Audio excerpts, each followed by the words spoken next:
మీరు ఎలాంటి బిజినెస్ చేస్తున్నా ఏఐ టూల్స్ ద్వారా మీ బిజినెస్ ని డబుల్ చేసుకోవచ్చు. జస్ట్ 49 రూపీస్కే ఏఐ టూల్. హలో నమస్తే, వెల్కమ్ టు సుమన్ టీవీ. నేను కీర్తి. ప్రస్తుతం మనతో ఉషా వేమూరి గారు ఉన్నారు. వీరు మోటివేషనల్ స్పీకర్, ట్రైనర్, ఇంకా కౌన్సిలర్. సో ఈతో కొన్ని విషయాలు మాట్లాడుకుందాం ఈరోజు. నమస్తే మ్యామ్. నమస్తే కీర్తి. మనకి ఇప్పటి వరకు చాలా మీరు స్టోరీస్ రూపంలోనే చాలా బాగా అన్నీ కూడా మాకు అంటే లైఫ్కి ఉపయోగపడే విషయాలన్నీ కూడా మీరు చాలా బాగా చెప్తూ వస్తున్నారు. అయితే నాకు చిన్న డౌట్ వచ్చింది. ఏంటి అంటే ఇప్పుడున్న మెకానికల్ లైఫ్లో ఎక్కువగా పర్సన్స్ ఏంటంటే ఆ రన్నింగ్ ప్రాసెస్లో కావచ్చు, లేకపోతే ఏదో వాళ్ళు అంబిషియస్ అనుకోవచ్చు, ఒక పర్సన్ని వాల్యూ తగ్గించేయడమో, లేదంటే అంటే వాల్యూ ఇవ్వకపోవడమో, ఈ పర్సన్ని ముందుకు వెళ్ళకూడదు అనే థాట్ అనేది వస్తుంది. మనం ముందుకు వెళ్ళాలంటే ఈ పర్సన్ని వెనక్కి తోయాలి, లేదంటే ఏదో ఒకటి బ్యాడ్ చేయాలి అనేవి చాలా వస్తూ ఉన్నాయి రిలేషన్షిప్స్లో. సో అది మేబీ ఫ్రెండ్స్లో కావచ్చు, ఫ్రెండ్స్లో కూడా ఉంటుంది, కాంపిటేటర్స్ మధ్యలో ఉంటుంది. కొన్నిసార్లు అవి చిన్నపిల్లల నుంచి కూడా ఈ థాట్ ప్రాసెస్ అనేది చిన్నపిల్లల్లో కూడా ఆ థాట్ ప్రాసెస్ అనేది వస్తూ ఉంది. సో దీన్ని మనం ఎలా చూడొచ్చు అంటారు? దీనికి సంబంధించి ఈరోజు ఏదైనా మీరు మాతో స్టోరీ ఒకటి షేర్ తప్పకుండా. మీరు అడిగిన ప్రశ్నకి రిప్లై కరెక్ట్గా ఇవ్వాలి కాబట్టి ముందు దానికి ఒక లైన్ చెప్పేస్తాను. స్టోరీ ఏమో మనం ఇందులోంచి ఒక ఫీలింగ్ తీసుకుని స్టోరీ చెప్పుకుందాం. ఓకే. అయితే ఇప్పుడు యూజువల్గా మీరన్న సెల్ఫ్ వర్త్ తగ్గియడము, లేకపోతే నేను ముందుకు వెళ్ళాలి, పక్క వాళ్ళని వెనక్కి పెట్టాలి అనడం మేనేజ్మెంట్ టర్మ్స్లో చూస్తే కనుక జెలసీ వల్ల అవ్వచ్చు, హేట్రిడ్, యాంగర్, ఇంటాలరెన్స్, ఇంటర్పర్సనల్ రిలేషన్స్ సరిగ్గా ఉండవు ఇవన్నీ చూపించడం వల్ల. సో మేనేజ్మెంట్ ఏం చెప్తుంది, ఎప్పుడు విన్ విన్ యాటిట్యూడ్తో ఉంటే ఎప్పుడు అందరికీ బాగుంటుందని. ఇప్పుడు కానీ అన్ఫార్చునేట్లీ చాలామంది లూజ్ విన్ నుంచి ఆపరేట్ చేస్తారు. అంటే నేను గెలవాలంటే పక్కవాడు ఓడిపోవాలి అనుకుంటారు. అక్కర్లేదు, నువ్వు గెలవచ్చు, వాళ్ళు గెలవచ్చు. ఇవి మన మేనేజ్మెంట్లో చాలా టాపిక్స్ ద్వారా మనం 5 రోజులు 3 రోజులు ట్రైనింగ్స్ ఇచ్చి వాళ్ళని కనీసం ఆ వైపుగా ఆలోచించేటట్టు చేస్తాం. సో జనరల్గా పెరిఫరల్గా చెప్పుకుంటే కనుక ఈ ఫీలింగ్స్ అన్నీ కూడా స్కేర్సిటీ మెంటాలిటీ వల్ల వచ్చేవి. అంటే నేను ఏదో కోల్పోతున్నానేమో, వాళ్ళు నన్ను దాటి వెళ్ళిపోతారేమో అని. అబండెన్స్ మెంటాలిటీ ప్రపంచంలో, సృష్టిలో అందరికీ కావలసినంత ఉంది అన్నీ కూడా. నువ్వు తీసుకోగలిగినంత, నువ్వు వాడుకోగలిగినంత. కానీ అంతా నాకే కావాలి అనుకోవడం వల్ల ఈ సమస్యలు వస్తాయి. అందరికీ సరిపడేది ఉన్నప్పుడు నీకు ఎంత కావాలో అంత తీసుకుని ఊరుకోవచ్చు కదా. ఇప్పుడు ఈ కోట్లు వెనకేయడం, 100 కోట్లు 1000 కోట్లు వెనకేయడం లాంటి గ్రీడ్ అయితే ఏంటి, పక్కవాడికి అసలు అవసరం లేకపోయినా వీళ్ళు ఊరికే తీసుకెళ్తారు. కొన్నిసార్లు మనం ఫుడ్ వేస్ట్ అయ్యే చూస్తే కూడా పార్టీస్కి వెళ్తే చాలా బాధ కలుగుతుంది. ఏంటి, మనకు ఎంత కావాలో అంత పెట్టుకుని, కావాలంటే మళ్ళీ తీసుకో, ప్లేట్ అంతా పెట్టుకుని అందులో 90% పడేయడం. కరెక్ట్. ఎవరికి పెడుతున్నాం మనం, ఏం చేస్తున్నాం? Can we do that? ఎందుకంటే ఇండియా ఉన్న పరిస్థితి ఆలోచించుకుంటే ఎంతోమంది ఫుడ్ లేకుండా వెళ్ళిపోతున్న వాళ్ళకి ఇంతంత ఫుడ్ ప్రతిరోజు ప్రతి పార్టీలో వేస్ట్ చేసేంత గొప్ప స్థితిలో మనం ఉన్నామా? అసలు వేస్ట్ చేయడం కరెక్టా? ఎథికలీ, మోరలీ ఆలోచిస్తే. సో ఇలాంటివి కనుక ఆలోచించుకునేటప్పుడు ఇప్పుడు మనం చెప్పుకున్న అది చాలా పెద్ద టాపిక్ కాబట్టి జస్ట్ ఊరికనే ఎందుకు అలా ఉంటారనే చెప్పాం. ఇప్పుడు దీనికి సంబంధించి ఇప్పుడు మనసులో సపోజ్ మనకి వేరే వాళ్ళ మీద ద్వేషభావం చాలా ఉంది అనుకోండి, అది అన్ని ఎలా పాడు చేస్తుంది, అవతల వాళ్ళని ఎలా పాడు చేస్తుంది అని ఆలోచించుకోవడానికి ఒక్క కథ గుర్తొస్తుంది నాకు. ఇప్పుడు దీనికి రిలేటెడ్గా ఒక ఫీలింగ్ తీసుకుందాం మనం. హేట్రిడ్ అనే దాని మీద ఒక ఫీలింగ్. అంటే పక్క వాళ్ళని సహించలేకపోవడం, వాళ్ళని ద్వేషించడం వల్ల కదా ఈ సమస్యలన్నీ వస్తున్నాయి. సో అలా తీసుకుంటే గనక ఒక టీచర్ కూడా పిల్లలకి, ఎందుకంటే పిల్లలకి ఇచ్చే విలువలు వాళ్ళకి ఒక 6 సంవత్సరాలు నుంచి మొదలుపెట్టి 15-16 సంవత్సరాల వరకు కూడా లైఫ్లో కావాల్సిన లైఫ్ లెసన్స్, ఇంపార్టెంట్ వాల్యూస్ అన్నీ ఇస్తే వాళ్ళు మామూలు పిల్లల్లాగా గాలికి ఇటు అటు వెళ్ళి ఏదంటే అది వస్తే చెడిపోయేది ఇంట్లో ఉండరు. పిల్లల్ని catch them young and see them grow.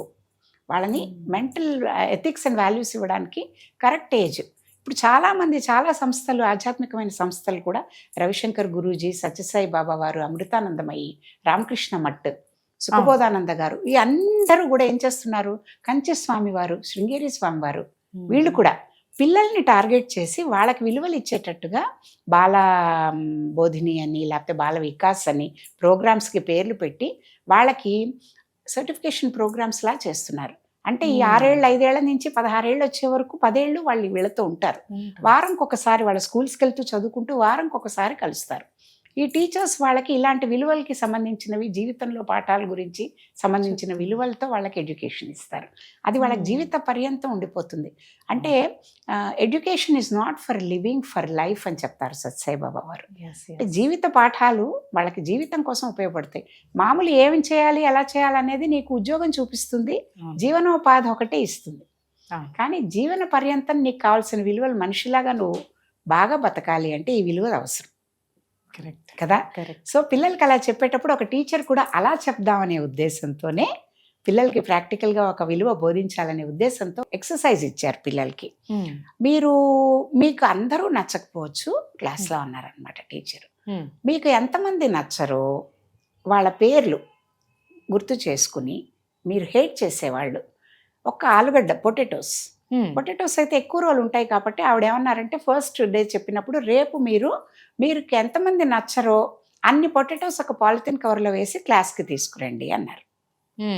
So Ram ఒక పొటాటో తెచ్చుకుంటే ఆదిత్య 5 పొటాటోస్ తెచ్చుకున్నాడు, ఇంకో సృజన్ ఒక 10 తెచ్చుకున్నాడు. అట్లా ఒక్కొక్కళ్ళు ఎవరెవరు ఎంతమందిని హేట్ చేస్తారో వాళ్ళ చిన్ని బుర్రకి, వాళ్ళకి ఎవరు నచ్చట్లేదో ఆ పేరు తలుచుకుని ఒక్కొక్క పొటాటో కవర్లో వేసుకున్నారు.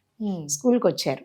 టీచర్ అన్నారు, ఇప్పుడు నువ్వు పెన్ తీసుకుని నువ్వు ఎవరిని హేట్ చేస్తున్నావు వాళ్ళ పేరు ఒక్కొక్క పొటాటో మీద ఒక్కొక్క పేరు రాయి, మళ్ళీ అది బ్యాగ్లో పెట్టుకో. ఇది వారం రోజులు నీతో ఉండాలి ఈ బ్యాగ్. ఉండి నువ్వేం చేయాలి, ఈ బ్యాగ్ నువ్వు ఎక్కడికి వెళ్తే అక్కడ నీ కూడా తీసుకెళ్ళాలి. నువ్వు వాష్రూమ్కి వెళ్తే వాష్రూమ్ నీ కూడానే వస్తుంది. All the time you have to carry the bag. ఇది నీకు ఎక్సర్సైజ్. 1 వీక్ తర్వాత విల్ టాక్ అబౌట్ ఇట్ అని చెప్పారు. సరే అందరు ఉత్సాహంగా వెళ్ళిపోయారు, బాగుందని. ఒకటి తెచ్చుకున్నవాడికి కొంచెం రిలేటివ్లీ ఈజీగా ఉంది, 5 ఉన్నవాడికి కొంచెం బెటర్, 10 ఉన్నవాడు చచ్చిపోతున్నాడు. ప్రతి చోటికి అంతంత బరువు బ్యాగ్ మోసుకుంటూ వెళ్తూ ఉండడం. బాబా ఇదేం ప్రాబ్లము, 1 వీక్ ఎప్పుడవుతుందో అని కూడా కొంతమంది అనుకున్నారు. సరే ఇట్లా అయింది. ఒక 1 వీక్ అయ్యాక కొన్ని 2-3 రోజులు అయ్యేసరికి వాసన మొదలైంది. అందులోంచి కవర్లో పెట్టారు పొటాటోస్ అన్ని, ఇది కుళ్ళిపోయినవి లేకపోతే ఇదైనవి క్లోజ్డ్గా ఉండడం వల్ల దానికి ఇది చేసి పెట్టడం వల్ల వాసన, ఆ వాసన భరించలేకపోతున్నారు పిల్లలు. సరే 1 వీక్ అయ్యాక అమ్మయ్య ఇంక బాధ వదిలిందని చెప్పి అన్ని తీసుకుని క్లాస్కి వచ్చారు. వచ్చాక అందరు తెచ్చారు, ఏదో తెచ్చేసాం. ఏమిటి ఇదైంది మీకు అంటే, అబ్బా చాలా వాసన మ్యామ్, ఫస్ట్ డే ఏం తెలియలేదు, కానీ ఇది ఇంత బరువు మ్యామ్, ఎక్కడికి వెళ్తే అక్కడికి ఇదంతా కూడా మోసుకుని వెళ్ళాల్సి వస్తుంది. రకరకాల ఎవరి ఎక్స్పీరియన్స్ వాళ్ళు చెప్పారు కదా. మరి మీరు ఇలా చిన్నది ఒక 1 వీక్ మోయడానికే ఇలా చేస్తున్నారే, మరి ఆలోచించండి దీని నుంచి మనం ఏం నేర్చుకుని ఉండొచ్చు అన్నారు కీర్తి. మనం కూడా ఒకసారి దీని గురించి ఏమేమి నేర్చుకోవచ్చో ఒకసారి అనుకుందామా. టీచర్ ఏం చెప్పి ఉండొచ్చు చెప్పే లోపల? మేబీ అదే, మీరు ఎంతమంత నెగిటివిటీ అంటే నెగిటివ్ పర్సన్స్ ని మీరు మోసుకుంటూ వెళ్తారో అది మీకే భారం అవుతుంది. కరెక్ట్. అంటే మీ బరువు మీ ఆలోచనల్లో కానీ మీ థాట్స్లో కానీ వాళ్ళ మీద ద్వేష భావన మిమ్మల్ని బాగా నెగిటివ్ చేసేస్తూ మిమ్మల్ని కిందకి దించేస్తూ ఉంటుంది. వాళ్ళకేం నష్టం లేదు, మీకే నష్టం. మీ మైండ్లో అంతా వాళ్ళ మీద హేట్రెడ్ అనే భావన నింపుకుని అది ఎంత కంపు కొడుతూ ఆ కంపు మీరు భరించలేక భారం అయిపోయి మనశ్శాంతి లేక మిమ్మల్ని నుంచి మీరు ఎంత దూరంగా వెళ్ళిపోతున్నారు కదా. అది చక్కగా డెమాన్స్ట్రేట్ చేసి వాళ్ళే తెలుసుకునేటట్టు చేసింది. ఇంకా నుంచి ఆ పిల్లలు ఎప్పుడైనా ఎవరినైనా ద్వేషించే ముందు ఒక్కసారి ఆలోచిస్తారు కదా, అబ్బా నాకు ఆల్రెడీ ఇంత బ్యాగేజ్ ఉంది, ఎందుకు నాకు వాళ్ళ గ్రోత్ ని కూడా స్టాప్ చేస్తుంది కదా. వాడు ఇంకా ఆ బరువు మీదే కాన్సన్ట్రేట్ చేస్తూ వాడు ముందుకెళ్ళడానికి ఏం చేయాలనేది ఆలోచించాడు, తెలీదు. సో ఆ టీచర్ ఏంటంటే డెమాన్స్ట్రేట్ చేయడం, ఇలా ప్రాక్టికల్ గా చెప్తూ ద్వేషం ఎందుకు పనికిరాదు, అది మన ఎంత కిందకి దిగజారుస్తుంది అని చెప్పడం కోసం అని చెప్పేసి ఈ మెథడ్ ఎన్నుకుని వీళ్ళకి ఇలాంటి యాక్టివిటీ ద్వారా టీచ్ చేశారు అనమాట. అది గుర్తొచ్చింది. అంటే హేట్రెడ్ అందరికీ ఉండేదే, అందరి జీవితాల్లో ఉంటాయి. అందరం ప్రేమించలేం.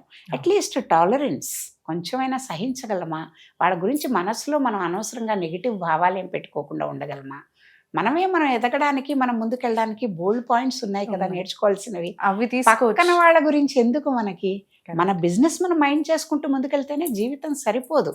ఉన్నవన్నీ నేర్చుకోవడానికి, బెటర్ అండ్ బెటర్ అవ్వడానికి. బట్ ఇంకా వేరే వాళ్ళ మీద టైం వేస్ట్ చేయడం, లేకపోతే సెలబ్రిటీల జీవితాల్లో ఏమైంది, లేకపోతే సొసైటీలో ఏమవుతోంది, నెగిటివిటీ గురించి చర్చించడానికి ఇంత టైం వాడుతున్నామే, మనం పాజిటివ్ గా ఇంప్రూవ్ అవ్వడానికి ఎందుకు వాడుకోలేకపోతున్నాం. అలా ప్రతి వాళ్ళు ఇంప్రూవ్ అవుతూ ఉంటే సొసైటీ ఎంత బ్యూటిఫుల్ ప్లేస్, కంట్రీ, వరల్డ్ ఎంత బెటర్ ప్లేస్ ఉంటుంది బతకడానికి. భగవంతుడు ఇచ్చేవి కొన్ని మనకి, ఒక్కొక్క దేశంకి ఒక్కొక్క షార్ట్ ఫాల్ ఉండేటట్టు, ఒకటి అబండెంట్ ఉండేటట్టు ఇచ్చాడు భగవంతుడి సృష్టిలో. బట్ ఆ షార్ట్ ఫాల్ ని బ్యూటిఫుల్ గా చేసుకున్న దుబాయ్, సింగపూర్ లాంటి దేశాలని మనం కళ్ళ ముందు చూస్తున్నాం. నీళ్లు లేని వాళ్ళు ఎంత బాగా అద్భుతంగా దేశాన్ని ఎంత బాగా చేస్తున్నారు అని. అలాగే మన దగ్గర ఉన్న వాటితో ఉంచుకుని వేరే వాటికి అనవసరమైన ప్రొడక్టివిటీ తగ్గించుకుని అనవసరమైన విషయాల్లో పడి యూత్ అంతా కాలాన్ని ఎలాగా వేస్ట్ చేస్తున్నారో కూడా చూస్తున్నాం. ఇప్పుడు పెద్ద పెద్ద వాళ్ళు విజనరీస్ కలలు కన్న భారతదేశాన్ని మోడీ లాంటి వాళ్ళు, లేకపోతే మన అబ్దుల్ కలాం గారు లాంటి వాళ్ళు, ముందు వాళ్ళందరూ కలలు కన్నది. అలా మనం చెయ్యాలి అని అంటే మనం ప్రొడక్టివిటీని ఎంత పెంచుకోవాలి, ఎంత పాజిటివ్గా ఉండాలి, సిన్సియర్గా ఉండి స్మార్ట్ వర్క్ అండ్ హార్డ్ వర్క్తో దేశాన్ని ఇంకా ముందుకు వెళ్ళేందుకు ఏం చేయాలనేది కనుక ప్రతి వాళ్ళు ఫోకస్ దాని మీద పెడితే మంచి విషయాలు నేర్చుకుంటూ సమాజానికి, కుటుంబానికి కూడా ఇంకా ఒక మంచి ఆదర్శ పౌరుల్లాగా ఉండడానికి వీలవుతుందేమో. ఆ టీచర్ చేసిన పని, ఆ విధానం చాలా నచ్చింది నాకు. చాలా బాగా చెప్పారు, ఎక్స్ప్లెయిన్ చేసి. Thank you.